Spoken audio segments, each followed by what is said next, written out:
Hello, Slashies. Welcome to Slashed, a horror podcast where we talk about the screams, the scares, and the spooky stuff.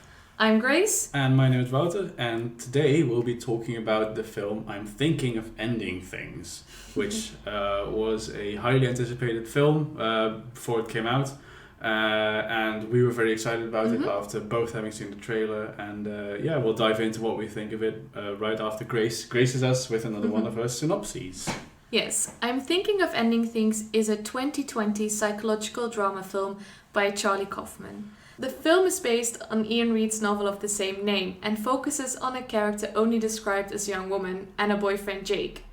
In the beginning of the film, young woman joins Jake on a trip to visit his parents' farm so she can meet them for the first time. The car ride quickly turns sour and young woman reveals via narration that she's thinking of ending things, presumably referring to a relationship. Jake and young woman arrive at the farm where things go from weird to unsettling. Jake's parents seem to shift through different stages of their lives in the blink of an eye, and young woman gets assigned a new name and profession each scene. At the same time, the film cuts to seemingly unrelated scenes of a high school janitor at work. After begging him multiple times, Jake finally agrees to take young woman home, but not before stopping at his old high school. Here the film reveals that Jake is actually a projection of his much older self, namely the janitor that's been popping up throughout the film. Young woman is a projection of the partner that the janitor could have had if his life had been different. She's all the ones that got away.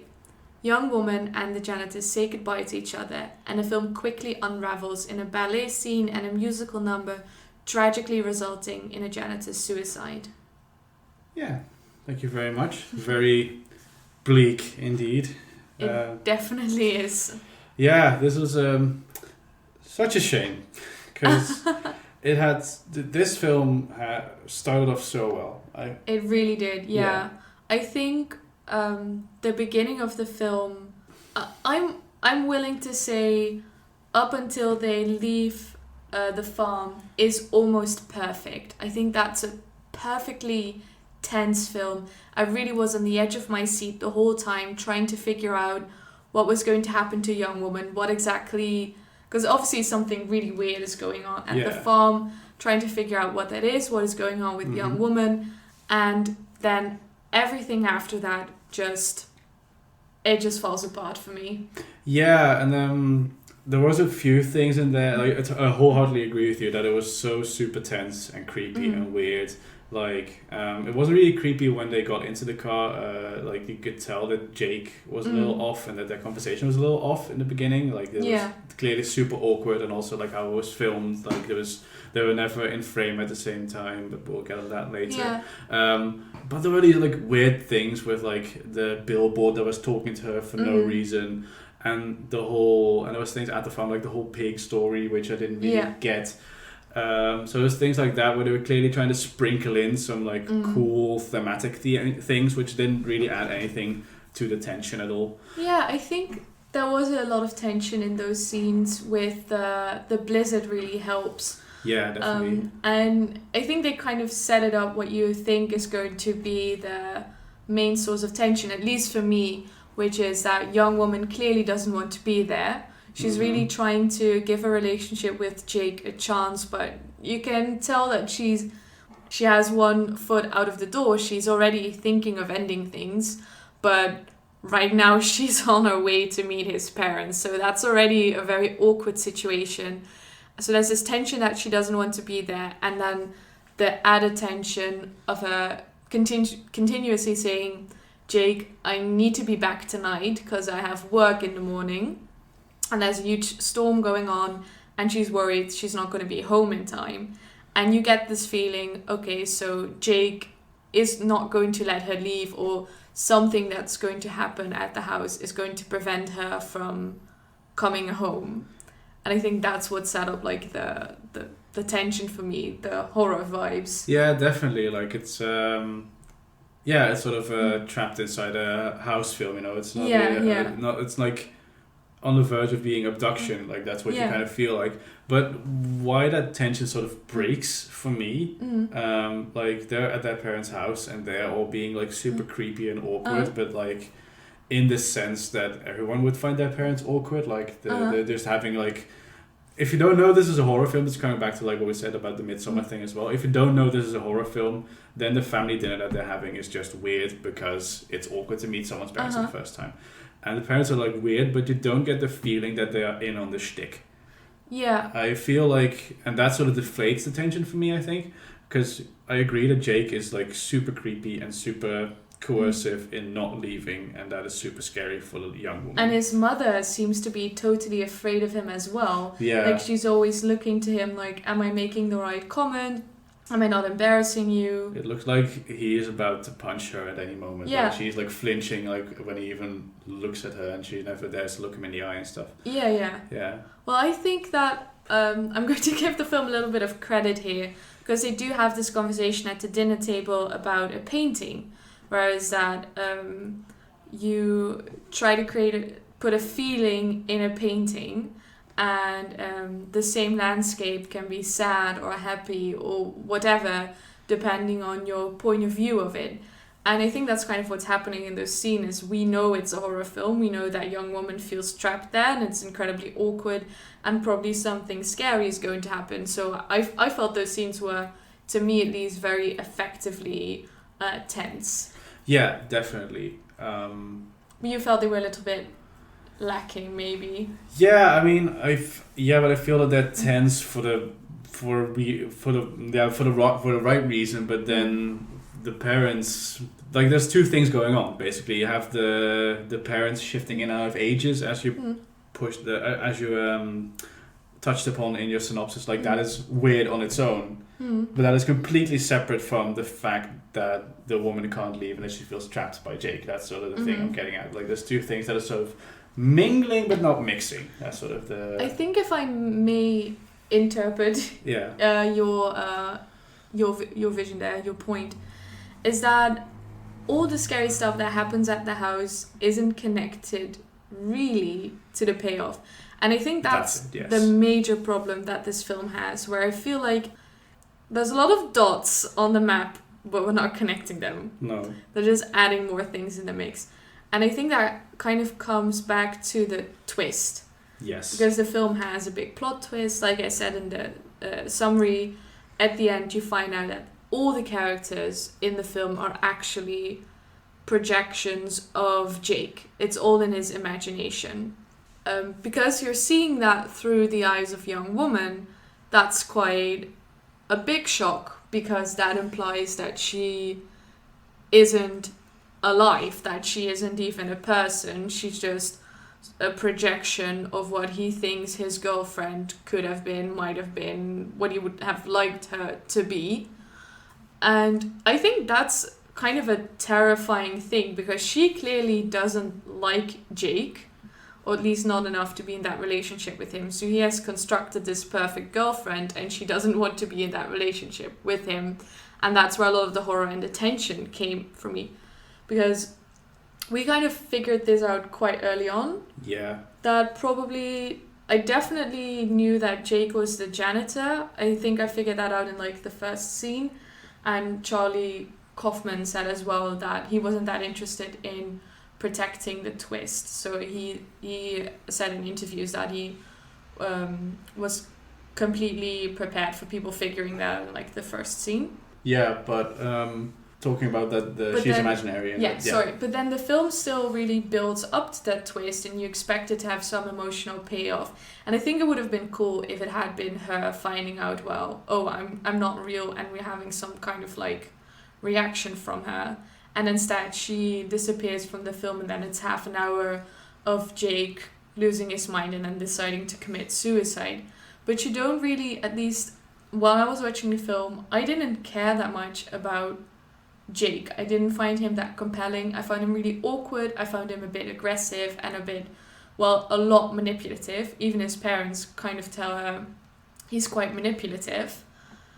And it's weird coming to that ending and thinking to yourself, well, the whole shtick with his parents just didn't matter, because the film is really just about this guy realizing that he didn't make anything of his life, or at least feeling like he didn't make anything of his life, because he didn't have a fulfilling relationship that he could show off to his parents. so you might as well just end things. And Yeah. then nothing in the film is relevant anymore. No, that is very weird. And also, thinking back on it, like, Jake isn't in the film much No. at all, because it's all, as you said, all revolves about young woman. So it's, you all see it from her point of view. And as I said, most of the weirdness from the house scenes come from her interacting with the parents. And then Jake is not even in the picture, literally. So at the end of the film, where the fuck's Jake been? Yeah. Like, who is he? What does this guy do? I don't know anything that this guy does apart from being a janitor. And being sad. Being sad because he's a nobody. But if he's a nobody, then I don't know anything about him. And I can't really connect with him. And I was talking to people on the internet about this, and exactly about this, where I feel like the film's emotional beats all come from young women, so it's weird to kind of drop her before the end. And they said, well, you know, they're all Jake. So everything that happens in the house, all the stuff that young woman encounters and goes through matters because it's also Jake. But that doesn't make any sense, because why would it be emotionally interesting for Jake to be confronted with his parents? And then again, he's also his parents, so why would it be interesting for them to be confronted with the non-existent girlfriend? Yeah, because clearly what they're going for is that he wants his parents' approval through getting a really amazing girlfriend, because that's sort of the approval that he wants. Yeah, like that's the sort of the ultimate seal of approval, is bringing your partner to your parents and say, look at this amazing person. They are a painter, they are an academic, like she has all sorts of academic professions that he keeps like fantasizing around. And of course, like, clearly he's vying for the approval of his parents, but we don't get any scenes at all where his parents disapprove of him, because it's all his fantasy. So we don't get a contrast of them, of the parents saying he's nobody. Like, if there had just been one scene, because especially the dad, I feel like, is sort of put as overtly like masculine, patriarchal, like the classic dad, you know? Never is like, oh, my boy turned out to be a nothing, turned out to be just a janitor. If we just had like one scene of those, that would have had so much more emotional impact. Because you think, oh, poor Jake, his parents think he's worthless. Yeah, because there is a scene where his mother is talking about what Jake accomplished, and she actually says, oh, Jake really pulled himself together, even though maybe he wasn't that academically gifted or artistic. He really made something of himself because he's so diligent. And she's really proud of him for that. And she says that multiple times. She repeats that. Yeah. So again, it feels like this guy is just sabotaging himself. And that could be an interesting film, but that isn't in the film. That it clearly isn't what the film wants us to feel. The film wants us to feel very sad for Jake, wants us to really empathize with him.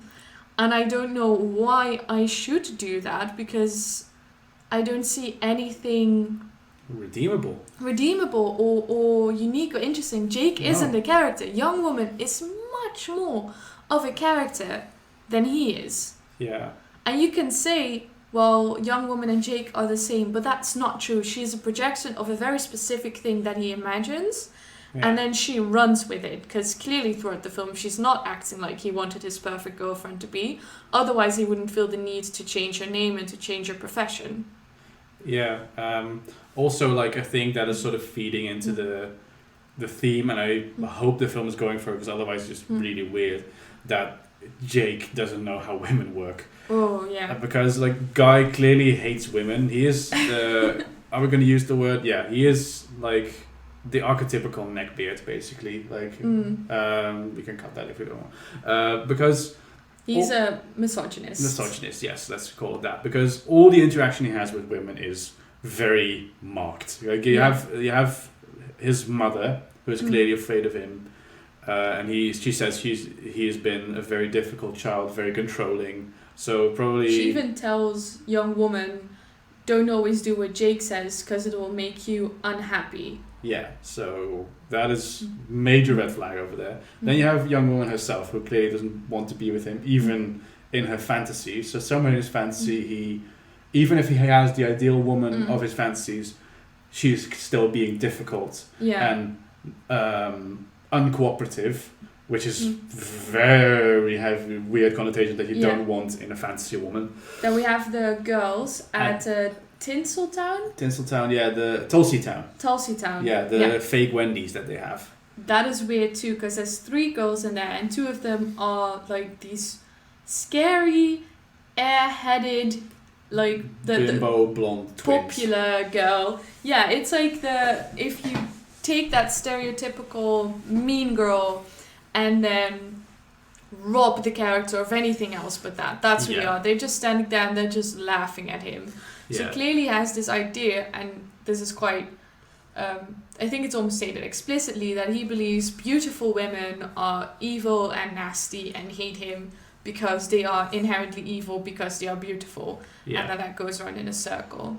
Then there's the other girl who feels bad about herself, who eventually does serve young woman ice cream. Yeah. And she's like, well, but you're different. You're not like the other girls. You're very nice. And yeah, you're beautiful, but you're not beautiful like the mean girls. You're a nice girl. Because she's kind of slumped over and had her shoulders up a little because she's insecure. Yeah, so there we go into the territory of Stacey's and Becky's and other stereotypes that I really wouldn't want to touch. No, upon. Exactly. And that is sort of all the women in the film that Fantasy Jake interacts with. Yeah. And then we have Janitor Jake, who is seen multiple times peeping on underage pupils in the high school that he works at. At least I feel like that was very much implied, and the girls hate him. They feel really uncomfortable when he shows up. And that doesn't just happen. I feel like the film is trying to imply that he was a huge creep. He even peeps on Jake and young woman. Yeah, he peeps on himself, yeah. Yeah. Which is this really weird sexual fantasy, I guess, of his, where he's looking out the window and he imagines seeing a younger version of himself getting with a uncooperative, unwilling girl in his own car while he is watching, which is all kinds of messed up. Young woman is telling him, at this point, begging him, really getting frustrated, obviously terrified, that she absolutely wants him to take her home right away. And he refuses. He keeps going on detours, and he really is literally locking her in the car with him in that relationship. And then he leaves, and she goes, well, he doesn't hit you. He isn't that bad. And it's super uncharacteristic for her, I feel, if you watch her throughout the film. But I think if that's what he's making her say, he's making her say, well, he doesn't hit me, so I should be content with this man who basically just forced himself on me. Why should I care about Jake? Jake can take a hike. Yeah. So I got really, really upset about this. Yeah, but it is upsetting because this is the guy we're supposed to sympathize with. Yeah. Or at least, that is how the film is framed, or how the film wants itself to be framed. Because then I think we're sort of arriving at the sort of emotional release of the film that the film is building towards, with the reveal that it is the janitor, and then we have the weird ass fucking ending of the film. Do you want to touch on that now? Yeah, let's do that. Yeah, because I sort of feel like we've naturally arrived at that. Because that is where the film becomes so self-congratulatory and self-important, so weird. And so just disconnected from the rest of the film. Also, like you could just take that half an hour at the end of the film and just cut that off, and you could just present that as its separate art project. That's how weird it is. Also, if you'd cut off the last half hour of the film, you would roughly have the story of the novel. Yeah, this is something that the director decided to add. We haven't read the novel. That's I'm assuming you haven't either. No. Because I wasn't aware that it was a novel. Were you? Yeah. Okay. But why would you add this to the end of the? Okay, let's explain. Let's explain what the ending is. So Jake goes into the high school because he's angry at his older self for peeping. Young woman rushes after him. She meets janitor. They kind of have a heart-to-heart where she reveals everything. She reveals that she doesn't know Jake. She can't describe Jake because she hasn't really interacted with him in real life. And we find out she was just a projection of the relationship that maybe he could have had if he had the nerve to actually talk to the girl. And then there's this ballet scene. And it's... I really want to congratulate the dancers. It was a beautifully executed scene, but it felt so out of place in the film. And it's basically this beautiful artistic way of describing that Jake ruined his own potential. So he's killing his younger self, and that's why he didn't get to have the happy ending. And he grew up to be this bitter old man.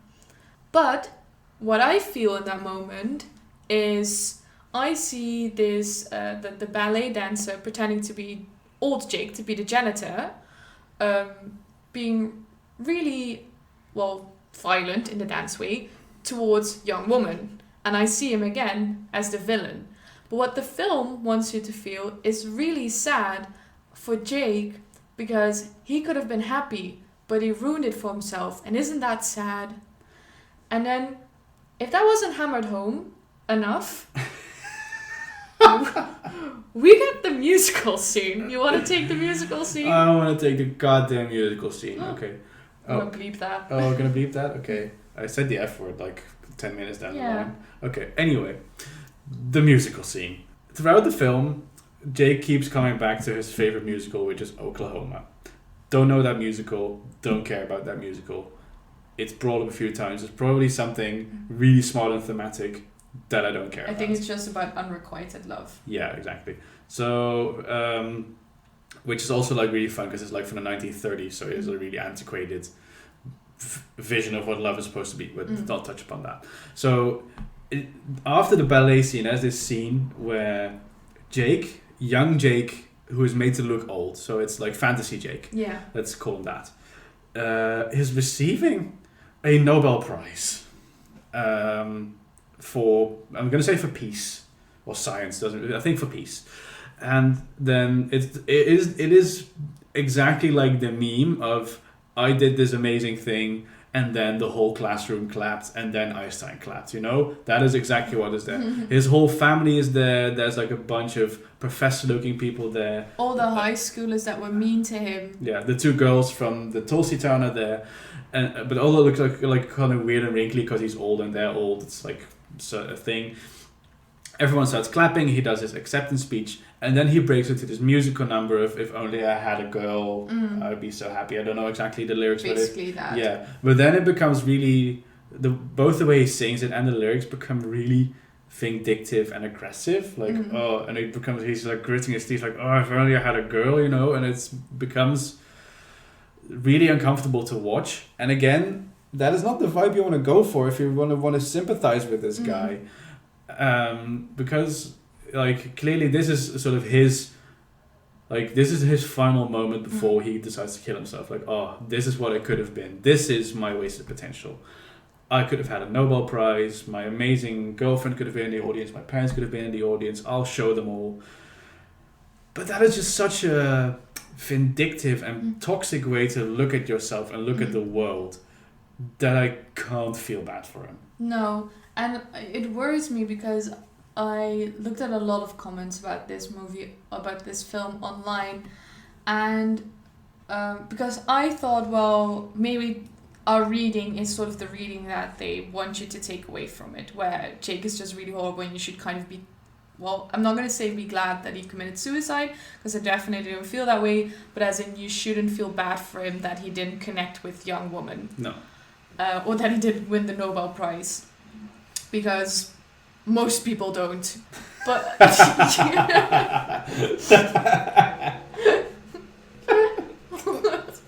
keep that in.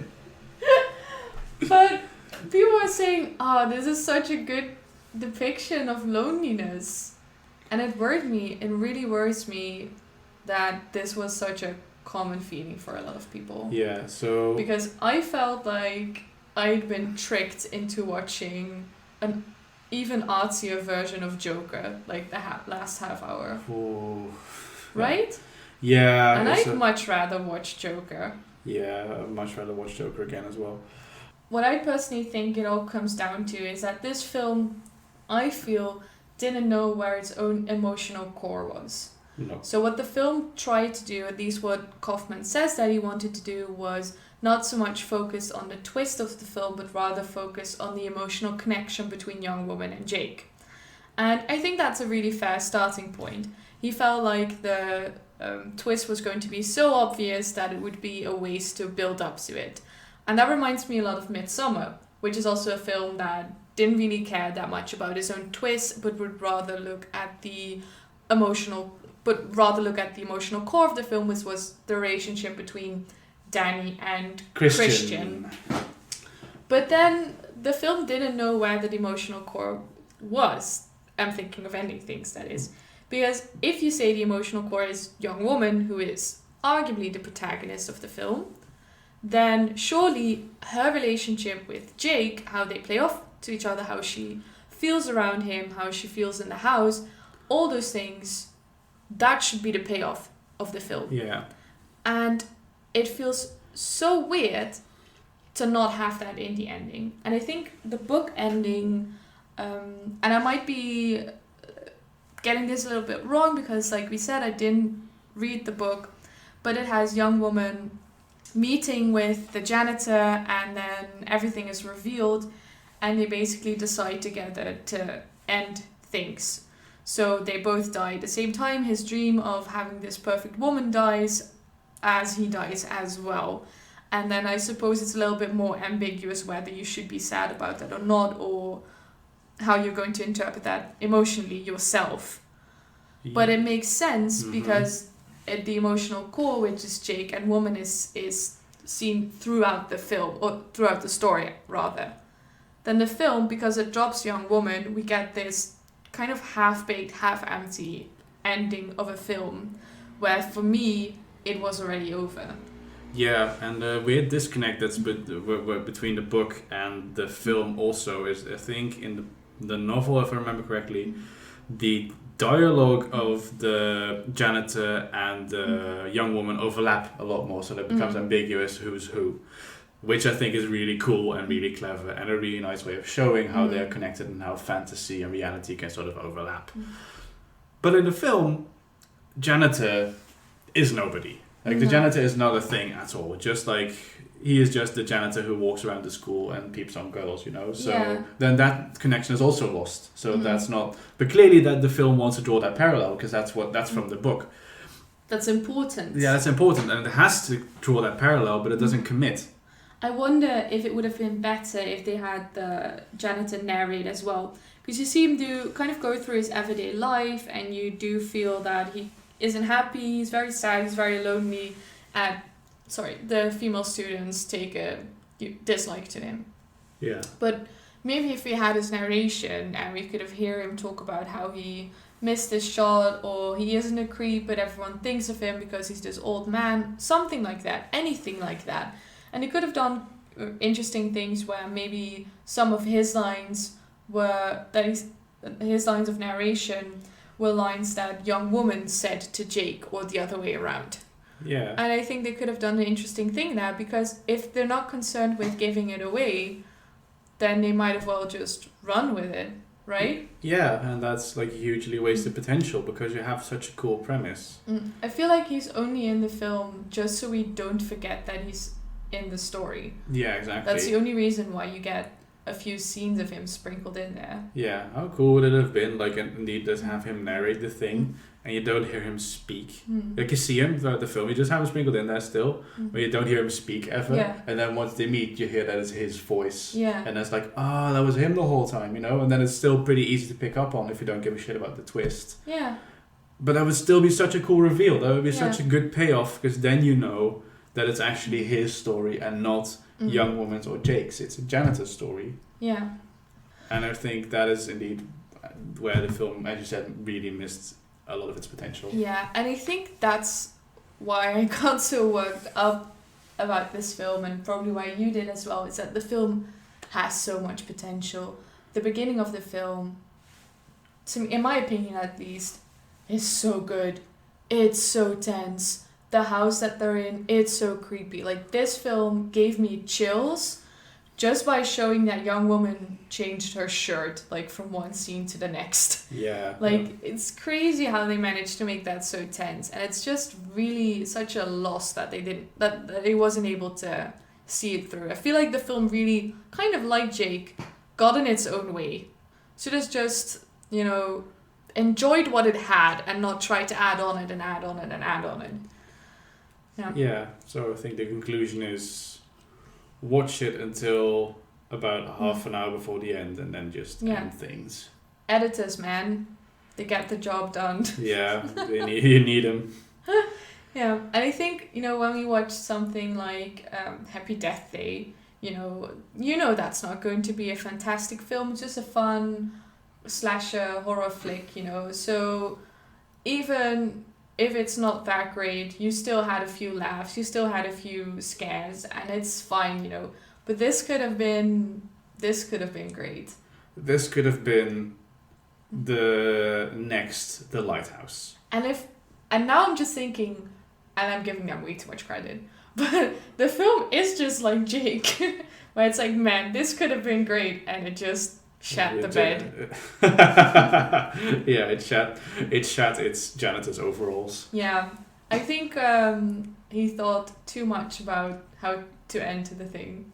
Yeah, definitely. Sorry, I was very shoehorned. Yeah, just like the ending. Yeah. Okay, we're riffing now. Let's wrap things up. Yeah, I'll say one more thing before we close, and that is the acting is superb. All round, absolutely brilliant cast. Can't say anything about the acting. Yeah, especially the mom played by Toni Collette. Yeah, I she love her. Is amazing. Her emotional beats are on point. She is so unsettling, awkward, and sad at the same time. It is genius. And also the dad, David Thewlis, Remus Lupin, is also just great at playing the uncomfortable, disconnected dad. It's just the acting is great all around, and that is such a shame. Also because it's such a shame because that's just wasted potential on them as well. Yeah. Also, the two leads, Jake and young woman, are both called Jesse in real life. Huh. Which is so. That's that. Yeah. So they are the same person even in real life. How clever of the director to cast them that way. I'm sure that was a happy coincidence. Yeah, but the director will have to believe that it was all meant to be. It was all part of his plan. Yeah. Yeah. Well, at least he made a film that we're talking about. Yeah, he got two Dutch people in their living room to talk about it at 10:30 in the evening. And rave about it against their friends. Yeah. And you now. So, thank you so much for listening.